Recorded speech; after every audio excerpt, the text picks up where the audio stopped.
السلام علیکم دوستو، میں ہوں آپ کا اپنا عام آدمی، اور آج کی جو ہماری ویڈیو ہے وہ ایک بہت ہی امپورٹنٹ ٹاپک کے اوپر ہے۔ یہ ٹاپک ہر سال اس پہ بہت ہی گفتگو ہوتی ہے، بحث ہوتی ہے، لیکن ایٹ دا اینڈ کسی بھی نتیجے پہ وہ بحث اور وہ تبصرہ نہیں پہنچتا۔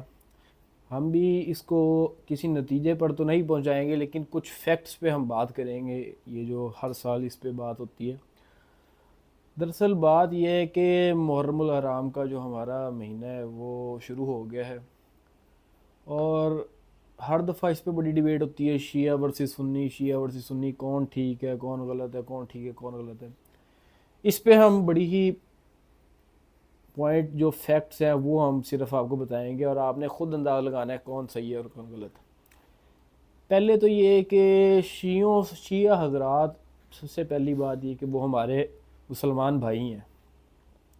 مجھے امام خمینی ایران کے ان کی ایک بات جو تھی وہ بڑی متاثر کرتی ہے کہ انہوں نے کہا تھا کہ ہم اس چیز پہ لڑ رہے ہیں کہ ہاتھ کہاں باندھنے، اور جو کفار ہیں، جو کافر ہیں، وہ ہمارے ہاتھ ہی کاٹی جا رہے ہیں۔ کتنے افسوس کی بات ہے، ہم آپس میں ہی لڑنے میں لگے ہوئے ہیں اور وہ مل کے ہمارے ہاتھ کاٹنے میں لگے ہوئے ہیں۔ افسوس کی بات ہے۔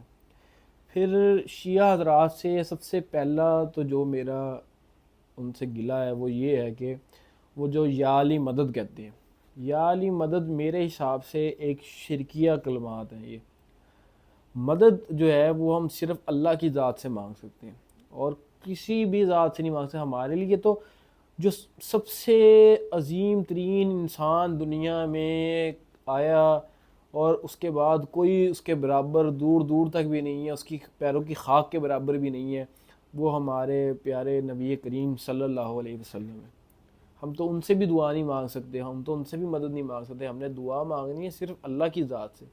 اور یہ ایسا گناہ ہے شرک، جس کا ہمیں اس کے علاوہ ہر گناہ کی معافی مل جائے گی، لیکن شرک کی معافی نہیں ہے، اندازہ لگا لیں۔ اور یہ ہمارے شیعہ حضرات اتنا عام سمجھ کے، اتنا روزمرہ کی زندگی میں گناہ کر رہے ہوتے ہیں، بڑا افسوس ہوتا ہے مجھے اس بات پہ کہ وہ ایسے کیجولی بول دیتے ہیں یا علی مدد۔ اللہ معاف فرمائے، مدد جو صرف ہے وہ صرف اللہ کی ذات سے مانگنی چاہیے۔ پھر کچھ ہمارے سنی حضرات جو ہیں، ہمارے باقی مسلک کے حضرات ہیں، وہ ان پہ لگاتے ہیں الزام کہ جو ہمارے شیعہ حضرات ہیں وہ نماز ان کی ڈیفرنٹ ہے، ان کے سپارے، ان کا قرآن ڈیفرنٹ ہے۔ جس پہ میں تھوڑی روشنی ڈالنا چاہوں گا۔ نماز پڑھنے کے طریقے اگر دیکھا جائے تو ان کے بھی ٹھیک ہے ایک طرح سے۔ اب کچھ لوگ ہمارے رفع دین کرتے ہیں، ہمارے دوسرے مسلک کے بھی کرتے ہیں، کچھ لوگ نہیں کرتے، لیکن کرنے کی بھی حدیثیں موجود ہیں اور نہ کرنے کی بھی حدیثیں موجود ہیں۔ تو جو لوگ کرتے ہیں وہ بھی ٹھیک کرتے ہیں، جو لوگ نہیں کرتے وہ بھی ٹھیک کرتے ہیں۔ اس میں کسی کو غلط کہنا یہ میرے حساب سے غلط ہوگا کہ ایٹ لیسٹ سب کو نماز پڑھنے کا کہیں کہ یار آپ نماز پڑھو، چاہے آپ رفع دین کر کے پڑھو چاہے نہ کر کے پڑھو۔ دوسرا یہ قرآن کے بارے میں، تو آپ سلم کے دور میں ہم سب کو پتہ ہے کہ قرآن جو ہے آہستہ آہستہ نازل ہوتا رہا نبی کریم صلی اللہ علیہ وسلم کے اوپر۔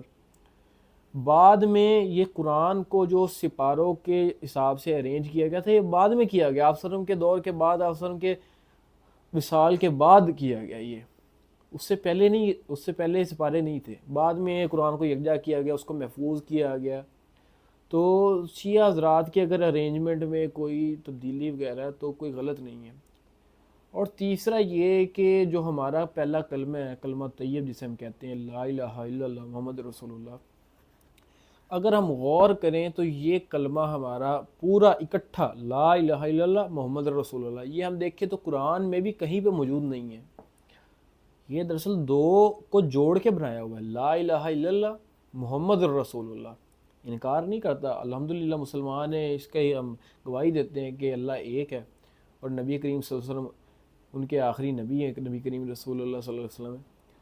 تو بات یہ ہے کہ کچھ چیزیں جو ان کی بھی ان کے حساب سے اگر دیکھیں، ہم کتابوں کو پڑھیں تو ہمیں پتہ چلتا ہے کہ ان کی بھی ٹھیک ہے۔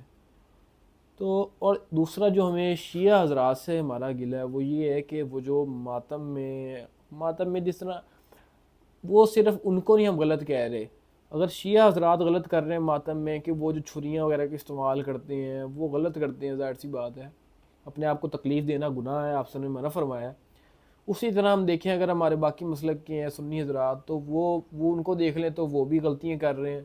یہ جو درباروں کے اوپر غلطیاں ہو رہی ہیں، یہ بھی غلطیاں، دربار بنانا ہی سب سے بڑی غلطی ہے. دربار بنانے سے آپ نے منع فرمایا، سختی سے منع فرمایا. پھر یہ جو میلاد کروا رہے ہیں، میلاد میں اب عورت کی جو آواز ہے وہ غیر محرم کے کان میں پڑنا، یہ بھی ایک سخت گناہ ہے.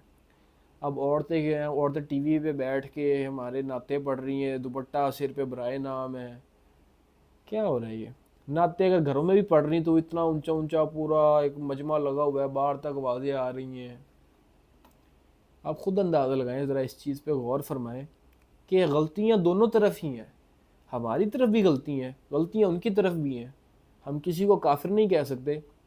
میرا ایک عزیز کلاس فیلو تھا، وہ اہل تشیع تھا، لیکن مجھے اس کی ایک بات بڑی اچھی لگتی تھی کہ ماشاءاللہ وہ نماز پڑھتا تھا 5 وقت کی، اور مجھے بڑی خوشی ہوتی تھی. اور کئی لوگ اب کلاس میں لڑکے باتیں وغیرہ کرتے تھے، لیکن میں انہیں اکثر ایک دفعہ میں نے ان سے ملاقات ہوئی تو وہ بات یہی کر رہے تھے. تو میں نے انہیں کہا کہ یار وہ ہمارے سے بہتر ہے، ہمارے سے تو لاکھ درجے بہتر ہے آدھی کلاس سے. کم از کم وہ نماز پڑھ تو رہے، 5 وقت اللہ کے حضور حاضر تو ہو رہا ہے. ہماری آدھی کلاس جو تھی، جو باتیں کرنے والے تھے وہ تو نماز ہی نہیں پڑھتے تھے. بھائی کیا فائدہ آپ کے ایسے سنی ہونے کا جو آپ نماز ہی نہیں پڑھ رہے؟ نماز پڑھنے کا حکم دیا آپ سب نے، سب سے زیادہ تاکید کی کہ نماز پڑھو. ہم نماز ہی نہیں پڑھتے، پھر ہم کہتے ہیں نہیں ہم سنی ہیں. یار نماز تو پڑھو، اللہ کے ہاں حاضر تو ہو، حاضری تو دو. اللہ پاک آپ کے دل میں ہدایت بھی پیدا کرے گا انشاءاللہ. تو یہ کچھ چھوٹے چھوٹے پوائنٹس تھے. اس سے میں تو اس نتیجے پہنچتا ہوں. آپ تو کیا آپ کا کیا مائنڈ سیٹ ہے یہ تو آپ بھی جان سکتے ہیں. لیکن میرا جو پوائنٹ ہے نا، میں جس نتیجے پہنچا ہوں کہ یار کسی کو بھی، دونوں میں سے کسی کو بھی اس طرح کافر نہیں قرار دینا چاہیے. وہ بھی ہمارے مسلمان بھائی ہیں، اور جو ان کی غلطی ہیں میری تو دعا ہے کہ اللہ پاک ان کو ہدایت دے. اور کئی جگہ پہ میں تو اس بات کو بالکل نہیں کہتا کہ ہمارے جو سنی حضرات یا باقی مسلک کے حضرات ہیں وہ بالکل ٹھیک ہے. ان کی بھی بہت زیادہ غلطی ہے، بہت غلطیاں کر رہے ہیں آج کل. تو میں دیکھتا ہوں کہ کئی جگہ درباروں پہ، ان درباروں کے پہ اولیاء سے مانگ رہے ہیں. یہ بھی شرک ہے. اب میں نے حضرت علی کے یا علی مدد کہنے سے منع فرمایا، تو میں ان سے بھی کہتا ہوں کہ یار یہ درباروں پہ مدد مانگی جاتی ہے، یہ بھی غلط ہے اور سخت غلط ہے. ہمیں اس سے بھی اجتناب کرنا چاہیے، اس سے بھی رکنا چاہیے. امید کرتا ہوں کہ آپ سب میری باتوں سے ایگری کریں گے اور کسی کو کافر تو نہیں کہیں گے. اور یہ کوشش زیادہ سے زیادہ کریں کہ ہم لوگوں کو اسلام پہ لے کے آئیں، اسلام کی تعلیمات دیں.